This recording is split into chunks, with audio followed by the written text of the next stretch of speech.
Недалеко от села Усады произошла еще одна авария. На Оренбургском тракте при въезде в Казань по принципу домино столкнулись 5 автомобилей. Без пострадавших также не обошлось. ДТП в вечернее время сильно затруднило движение транспортного потока в город, из-за чего пробка растянулась на несколько километров. Рамиль Шайдуллин с подробностями. Она пострадала, там ударила губой, что ли.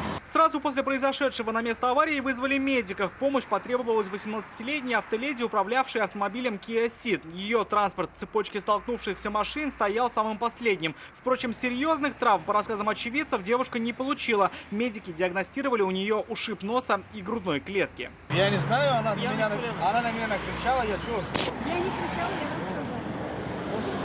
Я говорю то, что вы мне сказали. Она вроде сама нормальная, молчит. Мама, он ходит, орет.